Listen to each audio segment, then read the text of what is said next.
اعوذ باللہ من الشیطان الرجیم، بسم اللہ الرحمن الرحیم۔ سورہ نمبر 21، آیت نمبر 49۔ الذین یخشون ربہم بالغیب وہم من الساعۃ مشفقون۔ وہ لوگ جو اپنے رب سے بن دیکھے خوف کھاتے ہیں اور قیامت کے تصور سے کانپتے رہتے ہیں۔ اسی سورہ کی آیت نمبر 50۔ وَهَذَا ذِكْرٌ مُبَارَكٌ أَنزَلْنَاهُ أَفَأَنْتُمْ لَهُ مُنْكِرُونَ۔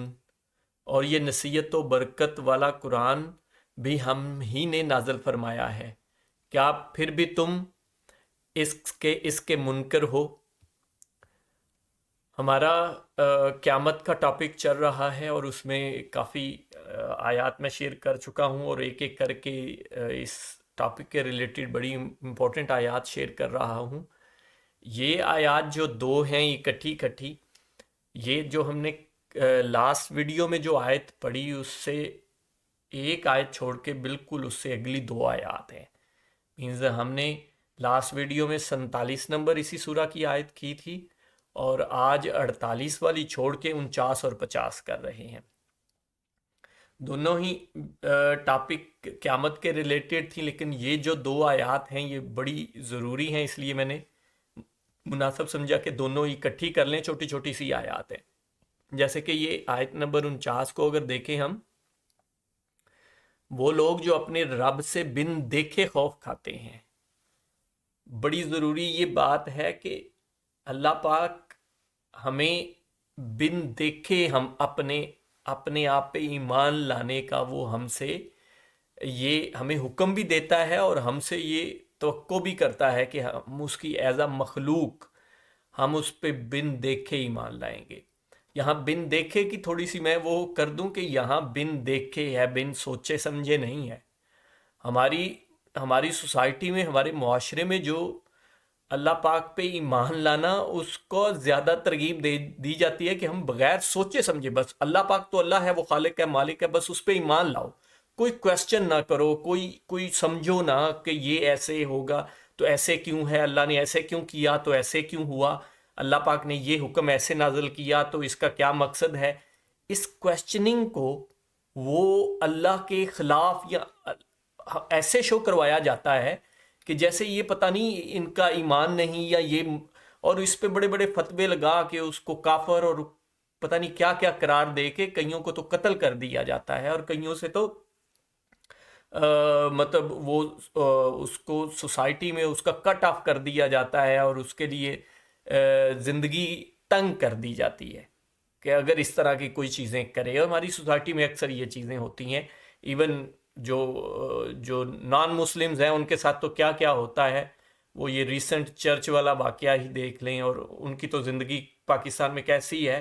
ہم باہر کے ملکوں میں جا کے اپنی وہ کوئی قرآن جلائے یا کچھ گستاخی کرے تو ہم پوری دنیا میں ان کے خلاف نکلتے ہیں، اور ہمارے اپنے ملکوں میں اگر کوئی دوسرا اپنے مذہب کے مطابق کچھ ایسا کرنا چاہے تو اس کو ہم اس کا زندہ رہنا بھی مناسب نہیں سمجھتے، اور ان کی عبادت گاہوں پہ بھی ہم چڑھ دوڑتے ہیں اور ان کو آگ لگاتے ہیں یا گراتے ہیں یا جو بھی ہے۔ یہ ہماری سوسائٹی کا جو ہمارے مطلب کہنا تو نہیں چاہیے، لیکن علماء اکرام جو ہے ان کا زیادہ اس میں انہی کا ہی رول ہے، ٹو بی آنسٹ، جو وہ چیزیں بیان کرتے ہیں اور جس طرح بیان کرتے ہیں۔ ہمارا دین میں ایسا کچھ نہیں ہے، لیکن ان کو کیسے سمجھا گیا ہے اور ان کو کیسے آگے بیان کیا گیا ہے وہی بہتر جانتے ہیں۔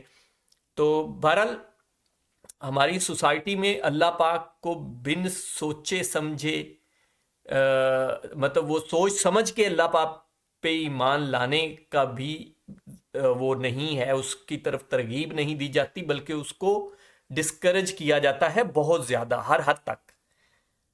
اللہ پاک نے ہم سے صرف یہی تقاضا کیا ہے کہ ہم اس پہ بن دیکھے ایمان لائیں، حالانکہ سوچ سمجھ کے لیے سمجھ کے ایمان لانے کو تو اللہ پاک جگہ جگہ وہ ترغیب دے رہا ہے کہ سوچو، تم کیا سوچتے نہیں ہو؟ تم یہ دن رات کا آنا جانا دیکھتے نہیں ہو؟ تم یہ چیز دیکھتے نہیں ہو؟ اس میں تمہیں اللہ کی قدرت نظر نہیں آتی؟ تو وہ تو سوچنے اور سمجھنے کی جگہ جگہ قرآن پاک میں ترغیب دیتا ہے۔ تو سوچ سمجھ کے اللہ پاک پہ ایمان لانا چاہیے. تو یہاں پہ کیا ہے، وہ لوگ جو اپنے رب سے بن دیکھے خوف کھاتے ہیں، کہ جنہوں نے دیکھا بھی نہیں اور پھر بھی اللہ سے ڈرتے ہیں، کیا ان کا مقام ہوگا.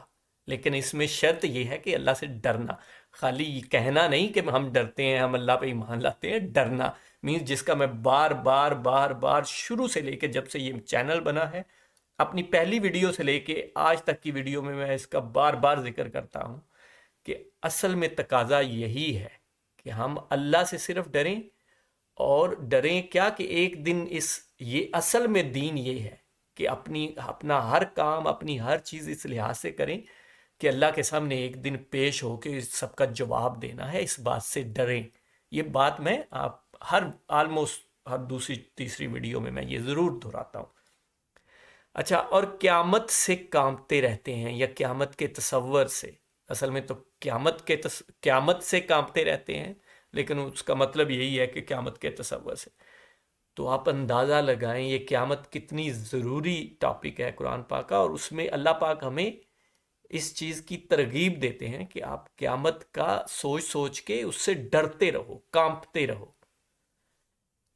اور اس سے اگلی آیت میں، آیت نمبر 50 میں، اور یہ نصیحت و برکت والا قرآن بھی ہم ہی نے نازل فرمایا ہے کہ پھر بھی تم اس کے منکر ہو. اچھا، یہ ٹاپک کے ریلیٹڈ نہیں تھی لیکن بہت ضروری آیت تھی، اور اس سے پچھلی آیت کی کچھ ڈیٹیل بھی تھی، تو میں نے چھوٹی چھوٹی تھی، میں نے اس لیے بھی کر لی دونوں. لیکن اس میں بھی یہ دیکھیں کہ اور یہ نصیحت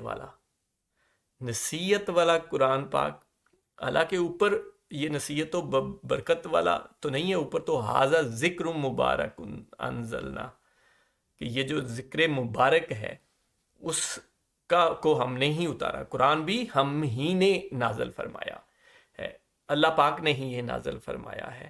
کیا پھر بھی تم اس کے منکر ہو؟ کہ اللہ پاک نے یہ خود بتا رہا ہے کہ یہ انسانی کتاب نہیں ہے، تو اس کے منکر ہونے کی گنجائش نہیں ہے. اچھا، انہی آیات کا اگر آپ کنٹیکس بھی پڑھیں، ہم نے 47 نمبر بھی کر لی، تو اس میں بھی ہم نے قیامت کے بارے میں کہ ترازو لا کے درمیان میں رکھا جائے گا اور پورا پورا حساب ہوگا، کسی پہ ظلم نہیں ہوگا.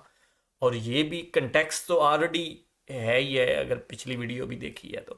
لیکن اس کے اگلی پچھلی اور بھی آپ مزید ویڈیوز اس آیات کو پڑھیں تو اللہ پاک نے یہاں پہ زیادہ ذکر کہ اللہ نے جو کتابیں یا جو وحی نازل کی ہے دوسرے انبیاء اکرام پہ، ان کا بار بار ذکر ہو رہا ہے، حضرت عیسیٰ پہ، حضرت موسیٰ پہ، حضرت ابراہیم علیہ السلام پہ. اس کے آگے پیچھے یہی سارے ذکر ہیں کہ وہ سارے بھی اللہ پاک نے ہی انہیں دیے اور ان کو حکمت سمجھائی اور ان کو یہ سارا کچھ دیا اور یہ وہ. تو آپ اس کو ضرور پڑھیں، اور ان سب کا مقصد یہ ہے، ان ویڈیوز کا اور اس آیت کا ریفرنس نمبر اوپر ہے، تاکہ اس کو آپ اپنی زبان میں خود سمجھیں، غور و فکر کریں. جزاک اللہ.